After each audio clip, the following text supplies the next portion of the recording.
لا عندك عارفة أشياء حاجة محضر все аллергии отшельниц, сегодня 10 день, намного лучше. Делаем медсестры, врачи, санитарки.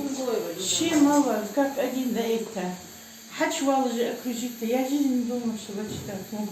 Нет, не вытащили, буквально выволокли с того света, рассказывает о своем состоянии пациентка. За ее жизнь боролись врачи ковидного отделения в Псидахе. Открыли его меньше месяца назад. За это время здесь уже успели принять около 100 пациентов. Пережить дыхательную недостаточность и нехватку кислорода – это как подушкой накрыть лицо. Только вот снять ее при желании уже невозможно, рассказывает Хасан Камурзоев. Он знает об этом не понаслышке. Под аппаратом ИВЛ в критическом состоянии находился больше недели. И это, к слову, совсем небольшой срок, так что ему еще повезло по сравнению с другими ковидными пациентами. Няньки, сестра, главврач, лечащий, живи, я, вытаскивать здесь с того света. Сабаdur Элыч, вообще страшное положение. Но, как видишь, Ковидный госпиталь в Псидахе рассчитан на 180 мест. Он полностью оснащен всей необходимой аппаратурой для оказания помощи пациентам, в том числе проведения обследований. Это УЗИ брюшной полости, легких, грудной клетки, ФГДС, кардиограмма. На лекарственное обеспечение врачи, как и пациенты, не жалуются. Говорят, все медикаменты выдает Минздрав. Дополнительно что-либо приобретать больным и их родственникам не нужно. Насчет лекарств у нас практически проблем нет. Получают больные все, что им нужно, все они получают. Не было такого, чтобы чего-то нет, и больной нуждается, мы не можем ему это обеспечить. Такого не было. Больных тяжелых много.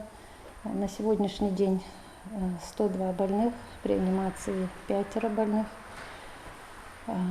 Есть больные на кислороде. Кислород у нас обеспечивается постоянно. У нас бесперебойная подача кислорода. Не было такого дня, чтобы больные на 1 час, даже на 10 минут оставались бы без кислорода. Кислород поступает постоянно. Сестринская, красная, зеленая зоны. В госпитале организовано 4-разовое питание. Пациенты условиями и стараниями врачей довольны. В отделении реанимации и анестезиологии самые тяжелые пациенты. Поражение легких у каждого от 75% и выше. Никто из них привит не был. Если говорить в целом по Малгобекскому району, под наблюдением с подтвержденным диагнозом ковид находится 214 детей и еще 221 взрослых пациентов. По району дежурят 4 детские ковидные бригады и 5 взрослых. Очень много больных уже с осложнениями. Хотелось бы обратиться к населению, чтобы все-таки соблюдали масочный режим, меньше посещали бы места общественного скопления людей, чтобы меньше было у нас заболевших коронавирусной инфекцией. В связи с тем, что ведется активная работа амбулатории, есть улучшения. То есть в основном по количеству, можно сказать, в пределах 100 человек обращаются в амбулаторию. Последние, то есть 4-5 дней. Да. А сейчас сколько находится людей? На сегодняшний день?